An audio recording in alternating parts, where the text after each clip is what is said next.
400cc ഒരു best ADV bike ഏതാണെന്ന് ചോദിച്ചാൽ നമ്മുടെ മനസ്സിൽ പറഞ്ഞ ഒരു പേരിൽ ഏറ്റവും അധികം നമുക്ക് ഇമ്പോർട്ടൻസ് കൊടുക്കുന്ന ഒരു പേരാണ് KTMന്റെ അഡ്വഞ്ചർ 390.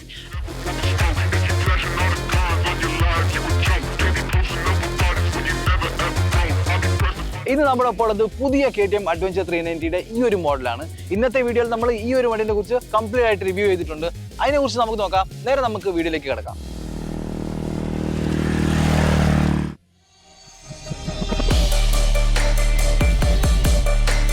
നമ്മൾ ഫസ്റ്റ് ജെൻ ADV 390 വന്നപ്പോൾ കുറേ പേർക്ക് കുറേ കംപ്ലൈൻറ്റ്സ് ഉണ്ടായിരുന്നു. ഇതിൻ്റെ സീറ്റ് ഹൈറ്റ് അധികമാണ്, ഇതിൻ്റെ ഗ്രൗണ്ട് ക്ലിയറൻസ് പോരാ, സസ്പെൻഷൻ പോരാ എന്നൊക്കെ കുറേ കംപ്ലൈൻറ്റ്സ് ഉണ്ടായിരുന്നു. അപ്പം നമുക്കത് കുറ്റം പറയാൻ പറ്റില്ല KTMനെ. കാരണം KTM അതിനെ കൊണ്ടുവന്നത് ഡ്യൂക്കിൻ്റെ പ്ലാറ്റ്ഫോമിലാണ്. സോ അതുകൊണ്ടാണ് അതിൻ്റെ ഗ്രൗണ്ട് ക്ലിയറൻസും സീറ്റ് ഹൈറ്റും സസ്പെൻഷനും ഒക്കെ അപ്പം പ്രശ്നം ഉണ്ടായിരുന്നത്. പക്ഷേ ഇപ്പോൾ അവർ ഒരു പുതിയ പ്ലാറ്റ്ഫോമിൽ ഈ ഒരു വണ്ടിനെ കൊണ്ടുവന്നിട്ടുണ്ട്. അതുകൊണ്ട് തന്നെ ആ എല്ലാ കാര്യങ്ങളും അവർ നികത്തിയിട്ടുണ്ടെന്ന് പറയാം. സോ അതിൻ്റെ ഡിസൈനെ കുറിച്ച് പറയാം. ഇത് ആക്ച്വലി ഡക്കാർ റാലി 450 ബൈക്കിന്റെ ഇൻസ്പയർഡ് ആയിട്ടുള്ള ഒരു ഡിസൈൻ എലിമെന്റ് ആണെന്ന് പറയാം നമുക്ക്. ആൻഡ് അതിന്റെ ഫ്രണ്ടിലുള്ള രണ്ട് LED പ്രൊജക്ടർ ഹെഡ് ലാമ്പ് ആയാലും ആൻഡ് വെർട്ടിക്കൽ ആയിട്ടുള്ള DRLs ആയാലും നമുക്ക് ആ ഒരു ലുക്ക് നമുക്ക് തരുന്നുണ്ട്. ആൻഡ് അതേപോലെ നമുക്ക് ഇവിടെ വെച്ചേക്കണം ഈ ഒരു ഇൻസ്ട്രുമെന്റ് ക്ലസ്റ്റർ ഒക്കെ. സോ ഇത് ഡക്കാർ റാലി ഒരു ഇതിന് ഇൻസ്പയർ ആയിട്ടുള്ളതാണ്. ആൻഡ് നെക്സ്റ്റ് നമ്മൾ നോക്കുകയാണെങ്കിൽ ഇതിന്റെ ഫെൻഡറിനെ കുറിച്ച് പറയണം. ഇത് ആക്ച്വലി സ്പോർട്ടിന്റെ ഒരു ഓഫ് റോഡ് ഫെൻഡറാണിത്. ആൻഡ് കാണുമ്പോൾ ഭയങ്കര സ്മൂത്ത് ആണെന്ന് ഓർക്കും, പക്ഷേ ഇത് ആക്ച്വലി കട്ടിയുണ്ട്, ഭയങ്കര കട്ടിയുണ്ട്. നമുക്ക് നല്ല കല്ലൊക്കെ വന്ന് തട്ടിയാലും നമുക്ക് അത്ര വലിയ പ്രശ്നമൊന്നും വരില്ല. ആൻഡ് ഇതിൽ നമുക്ക് അപെക്സിന്റെ WP സസ്പെൻഷൻ നമുക്ക് ഇതിൽ കിട്ടുന്നുണ്ട്. ആൻഡ് അതേപോലെ ഈ ഒരു ടയറിനെ കുറിച്ച് പറയണം.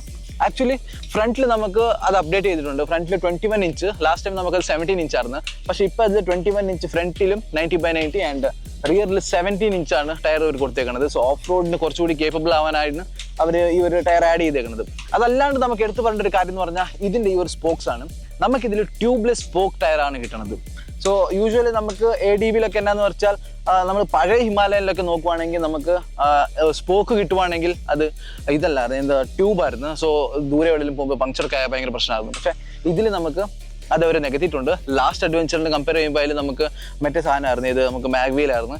അപ്പോൾ നമ്മൾ ഹാർഡ് കോർ ഓഫ് റോഡ് ഒക്കെ ചെയ്യുവാണെങ്കിൽ അത് കുറച്ച് ബെൻഡ് ആവാനുള്ള സാധ്യതയൊക്കെ ഉണ്ടായിരുന്നു. പക്ഷേ ഇപ്പോൾ ഇതിൽ ഒരു സ്പോക്ക് ആഡ് ചെയ്തിട്ടുണ്ട്. സോ വിച്ച് ഈസ് വെൽക്കം എന്ന് പറയാം. ഇനി നമുക്ക് ഈ ഒരു ബൈക്കിന്റെ സൈഡിലേക്ക് നോക്കുവാണെങ്കിൽ ഈ ഒരു ബോഡി പാനൽസിനെ കുറിച്ച് പറയണം. സോ ഇത് ആക്ച്വലി റീഡിസൈൻ ആയിട്ടുള്ള ബോഡി പാനലാണ്. അത് കണ്ടാൽ നമുക്ക് പറയാൻ പറ്റും. പക്ഷേ ഇതിൽ ഇനിയൊരു പ്രത്യേകത എന്താണെന്ന് വെച്ചാൽ ഇത് നമുക്ക് പിഗ്മെന്റഡ് ബോഡി പാനൽസ് ആണ്. സോ യൂഷ്വലി നമ്മൾ ഈ ഇങ്ങനെ ഒരു ബോഡി പാനൽസ് നിലത്ത് വീണാലോ ഒരഞ്ഞാലോ നമുക്ക് അവിടെ ബ്ലാക്ക് കളറിന്റെ സ്ക്രാച്ച് കാണാൻ പറ്റും. പക്ഷേ ഇത് പിഗ്മെന്റഡ് ബോഡി പാനൽസ് ആയതുകൊണ്ട് നമുക്ക് ഈ വെളുത്ത ഒരു സ്ഥലം ഉണ്ടല്ലോ, ഇവിടെ നമുക്ക് സ്ക്രാച്ച് ആയാൽ അവിടെ വെളുത്ത കളർ തന്നെ, അകത്തും വെളുത്ത കളർ തന്നെ. ആൻഡ് നമുക്ക് ഇവിടെ ഇപ്പൊ ഈ ഓറഞ്ച് ഉണ്ടല്ലോ, ഇത് നമുക്ക് സ്ക്രാച്ച് ചെയ്താലും നമുക്ക് അവിടെ ഓറഞ്ച് തന്നെയാണ്, ബ്ലാക്ക് കളർ കാണാൻ പറ്റില്ല. ആൻഡ് നമുക്ക് ഇതിന്റെ എഞ്ചിനെ കുറിച്ച് പറയാം, അതിന്റെ CCയും കാര്യങ്ങളൊക്കെ ഞാൻ പിന്നെ പറയാം. ഇനി സൈഡിലേക്ക് നോക്കുമ്പോൾ നമുക്കൊരു കാര്യം മിസ്സിംഗ് ആണ്. ഇവിടുത്തെ എന്താണ് എക്സോസ്റ്റ്.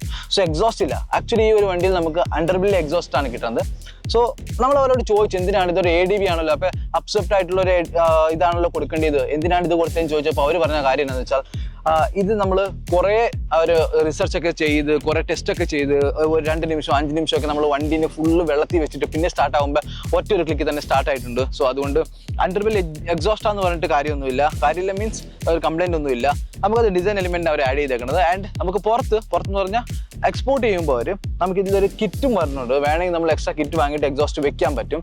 പക്ഷെ അത് ഇന്ത്യയിൽ വേണമെന്നുണ്ടെങ്കിൽ മാത്രമേ അവർ കൊണ്ടുവരുള്ളൂ എന്നാണ് അവർ പറഞ്ഞേക്കുന്നത്.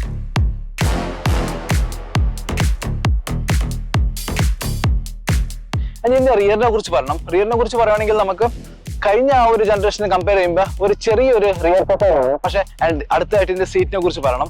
സോ സീറ്റ് എന്ന് പറഞ്ഞാൽ നല്ല വൈഡ് ആയിട്ടുള്ള സീറ്റാണ് ഇവിടെ. ആൻഡ് ഇവിടെ കുറച്ച് നാരോ ആയിട്ടുണ്ട്. മിഡ് പ്രൊഫൈൽ കുറച്ച് നാരോ ആയിട്ടുള്ള സീറ്റാണ്. ആൻഡ് രണ്ടുപേർക്ക് സുഖമായിട്ടിരുന്ന് പോകാം പുറകെ ഒരു ബോക്സ് ഒക്കെ വെച്ചിട്ട്. പക്ഷേ ഇതിന്റെ സീറ്റ് ഹൈറ്റിനെ കുറിച്ച് ഞാൻ സംസാരിക്കണം. ഞാൻ പറഞ്ഞല്ലോ ലാസ്റ്റ് ഡ്യൂക്കിന്റെ പ്ലാറ്റ്ഫോം ആയതുകൊണ്ട് ലാസ്റ്റ് ജനറേഷനിൽ സീറ്റ് ഹൈറ്റ് കുറച്ച് കൂടുതലായിരുന്നു.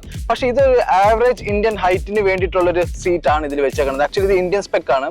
സോ അതുകൊണ്ട് തന്നെ 830 mm ആണ് ഇതിന്റെ സീറ്റ് കിട്ടുന്നത്. Last generation may be 850 or 855 ആ ഒരു സീറ്റ് ആയിട്ടായിരുന്നു. അവിടുന്ന് സഡൻ ആയിട്ട് അവർ കുറച്ചിട്ട് 830 കൊണ്ടുവന്നിട്ടുണ്ട്. സോ അതുകൊണ്ടൊരു ആവറേജ് ഇന്ത്യന് ഇത് ഈസി ആയിട്ട് റൈഡ് ചെയ്യാൻ പറ്റും. സോ ഇനി അടുത്തതായിട്ട് പറയാനുള്ള സാധനമാണ് ഇതിന്റെ handle bar and seating position. Seating position എന്ന് പറഞ്ഞാൽ വളരെ കംഫർട്ട് ആയിട്ടുള്ള സീറ്റിംഗ് പൊസിഷൻ ആണ്. ഞാൻ ഇങ്ങനെ ചെയ്തിട്ട് ജസ്റ്റ് ഇങ്ങനെ കൈവെടുത്താൽ മതി, നമുക്കിവിടെ ഹാൻഡിൽ ബാർ കിട്ടും. അതുകൊണ്ട് ഭയങ്കര റിലാക്സ് ആയിട്ടുള്ള സീറ്റിംഗ് പൊസിഷൻ ആണ്. ആൻഡ് വളരെ വൈഡ് ആയിട്ടുണ്ട് ഹാൻഡിൽ ബാർ. ആൻഡ് സ്വിച്ച് ക്വാളിറ്റിനെ കുറിച്ച് പറയുകയാണെങ്കിൽ നല്ലൊരു സ്വിച്ച് ക്വാളിറ്റിയാണ്. അതായത് പ്രീമിയം ഫീൽ നമുക്ക് വരും. ഒരു 400cc സെഗ്മെന്റിലൊക്കെ എന്തൊക്കെയാണോ നമ്മൾ എക്സ്പെക്ട് ചെയ്യണം അതൊക്കെ നമ്മൾ കാണാൻ പറ്റും. ഇനി ഇതിന്റെ ഡിസ്പ്ലേനെ കുറിച്ച് പറയണം. ഇതിൽ നമുക്ക് 5 ഇഞ്ചിന്റെ TFT ഡിസ്പ്ലേ ആണ് നമുക്ക് ഇനി കിട്ടുന്നത്. പക്ഷേ ഇതിൽ കുറച്ചുകൂടി അപ്ഡേറ്റ് എന്താണെന്ന് വെച്ചാൽ നമുക്ക് ബോണ്ടഡ് സ്ക്രീൻ ആണ്. അതായത് നമുക്ക് കോൺട്രാസ്റ്റ് ഒക്കെ വളരെ കൂടുതലാണ്. അതുകൊണ്ട് നമ്മൾ ഡയറക്റ്റ് സൺലൈറ്റ് പോയാലും ക്ലിയർ ആയിട്ട് നമുക്ക് അതിന്റെ ഇൻഫർമേഷൻസ് കാണാൻ പറ്റും. ഇനി ഇതിലുള്ള കാര്യം എന്ന് വെച്ചാൽ ഇതിൽ യൂഷ്വലി ഉണ്ടായിരുന്നു ബ്ലൂടൂത്ത് കണക്ട് ചെയ്തിട്ട് മ്യൂസിക്കും കോളും ഒക്കെ നമുക്ക് നാവിഗേറ്റ് ചെയ്യാൻ പറ്റും. 10x10 നാവിഗേഷൻ ഒക്കെ ഉണ്ടായിരുന്നു.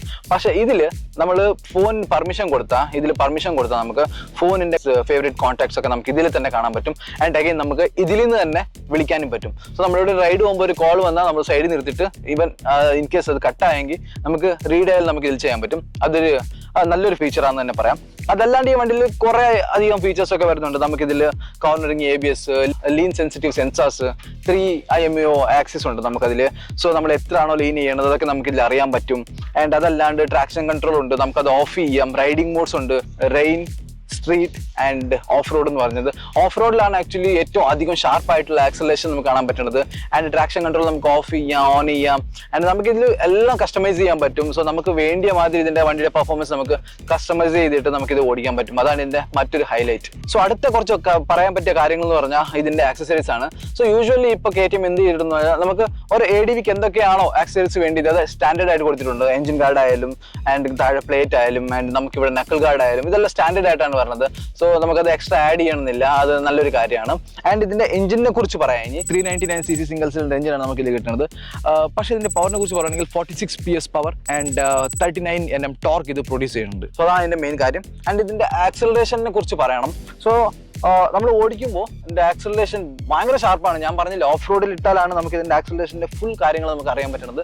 സോ 0 to 60 നമുക്ക് 2.6 സെക്കൻഡിലും, വെറും 2.6 സെക്കൻഡിൽ 0 to 60 ആൻഡ് 6.2 സെക്കൻഡിൽ നമുക്ക് 0 to 100 നമുക്ക് ഈ ഒരു ബൈക്കിൽ റീച്ച് ചെയ്യാൻ പറ്റും.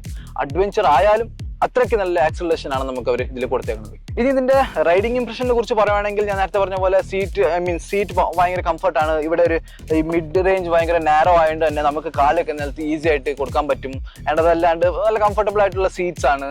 ആൻഡ് ബ്രേക്കിങ്ങിനെ കുറിച്ച് പറയുകയാണെങ്കിൽ നമുക്ക് റിയർ ബ്രേക്ക് കുറച്ചുകൂടി ബൈറ്റ് കൂട്ടിയായിരുന്ന കൊള്ളായിരുന്നു. ആൻഡ് 60-40 നമുക്ക് അപ്ലൈ ചെയ്യുമ്പോൾ ഈസി ആയിട്ട് കൺട്രോൾ ചെയ്യാൻ പറ്റും, നമ്മളത് എത്ര സ്പീഡിലാണേലും. ആൻഡ് ഇതിന്റെ വിൻഡ് പ്രൊട്ടക്ഷൻ ഭയങ്കരമാണ്. അതായത് ഇപ്പൊ എന്റെ ഒരു ആവറേജ് ആയിട്ടാണ്. സോ എന്റെ ഒരു ഈ നേരൊക്കെയാണ് ഇതിന്റെ വിൻഡ് പ്രൊട്ടക്ഷൻ വരുന്നത്. പിന്നെ ഞാൻ ഹെൽമെറ്റും കൂടെ വെയർ ചെയ്യുമ്പോൾ എന്റെ മുഖത്തേക്ക് കാറ്റടിക്കും നമുക്ക് തോന്നില്ല, ആ ഒരു ഫീലും ഇല്ല. കുറച്ചുകൂടി ഇങ്ങനെ കുനിഞ്ഞിരുന്നാൽ നമുക്ക് ആ കാറ്റൊക്കെ നേരെ മുകളിലേക്ക് പോകും. അതൊരു പിന്നെ ഒരു പ്ലസ് ആയിട്ടുള്ള കാര്യം എന്ന് പറയാം. ഈ ഒരു വണ്ടിയിൽ ക്രൂസ് കൺട്രോൾ ഒരു ആഡ് ചെയ്തിട്ടുണ്ട്. സോ നമുക്ക് 40 അപ്പോൾ നമ്മൾ പോവുകയാണെങ്കിൽ ക്രൂസ് കൺട്രോൾ സെറ്റ് ചെയ്താൽ മതി, ആ ഒരു സ്പീഡിൽ തന്നെ പോകാൻ പറ്റും. എത്ര 80, 90, 100 എത്ര വേണമെങ്കിലും നമുക്ക് സെറ്റ് ചെയ്യാൻ പറ്റും. സോ അതുകൊണ്ട് എന്താണെന്ന് പറഞ്ഞാൽ നമ്മൾ ലോങ് ഒക്കെ പോകുമ്പോൾ നമുക്ക് ആക്സിലേറ്റർ കൊടുത്തിരിക്കണം എന്നില്ല, നമുക്ക് ഈസി ആയിട്ട് ക്രൂസ് ചെയ്തുകൊണ്ട് പോകാൻ പറ്റും. ആൻഡ് മോർ ഓഫൻ ഈ ഡിസൈൻ നമ്മൾ നോക്കുവാണെങ്കിൽ ഇത് കുറച്ച് എന്താണ് ഒരു ഓഫ് റോഡ് ഓറിയന്റഡ് വെഹിക്കിളാന്ന് പറഞ്ഞാൽ നമുക്ക് തെറ്റാവില്ല. അതൊരു അതിന്റെ ഡിസൈൻ നമുക്ക് ആ മാതിരിയാണ് അവർ ചെയ്തേക്കുന്നത്.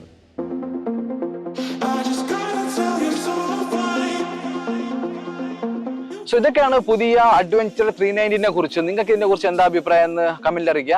ആൻഡ് ഇതിന്റെ മൈലേജിനെ കുറിച്ച് പറയണമെങ്കിൽ നമുക്ക് 26 ആണ് റിയൽ വേൾഡിൽ നമുക്ക് കിട്ടുന്നത്. സോ ലോങ് ഒക്കെ പോകുമ്പോൾ കുറച്ചുകൂടി അധികം കിട്ടുമായിരിക്കും, പക്ഷെ 26 ആണ് അവർ പറഞ്ഞേക്കുന്നത്. ആൻഡ് അതല്ലാണ്ട് നമുക്ക് ഇതിന്റെ പ്രൈസിനെ കുറിച്ച് പറയണമെങ്കിൽ ലാസ്റ്റ് ജനറേഷന്റെ KTM അഡ്വഞ്ചർ 390 കമ്പയർ ചെയ്യുമ്പോൾ വെറും 3,000 to 4,000 ആണ് ഇൻക്രീസ് ആയേക്കുന്നത്. സോ 3.67 എക്സ് ഷോറൂമിലാണ് നമുക്ക് ഇത് കിട്ടുന്നത്. 3.67 lakhs എക്സ് ഷോറൂമിലാണ് നമുക്ക് ഈ ഒരു ബൈക്ക് കിട്ടുന്നത്. സോ ഒരു നല്ലൊരു പ്രൈസിംഗ് ആണെന്ന് പറയാം. സോ ഈ ഒരു പ്രൈസിംഗിൽ ഈ ഒരു വണ്ടി വർത്താണ്. നിങ്ങൾ എന്തായാലും ഒരു 400cc സെഗ്മെന്റിൽ ഒരു ADV നോക്കുകയാണെങ്കിൽ ഡെഫിനറ്റ്ലി ഇത് കൺസിഡർ ചെയ്യാം. പോവുക, അടുത്തുള്ള ഷോറൂമിൽ ടെസ്റ്റ് ഡ്രൈവ് ചെയ്യുക. ആൻഡ് ഡെഫിനറ്റ്ലി നിങ്ങൾ ഇഷ്ടപ്പെടുന്നതാണ് എൻ്റെ ഒരു അഭിപ്രായം. സോ ഇതൊക്കെയാണ് ഈ ഒരു ബൈക്കിനെ കുറിച്ച്. നിങ്ങൾക്ക് ഇതിനെ കുറിച്ച് അഭിപ്രായം കമന്റിൽ അറിയിക്കാൻ. നമുക്ക് അടുത്ത വീട്ടിൽ പിന്നെ കാണാം.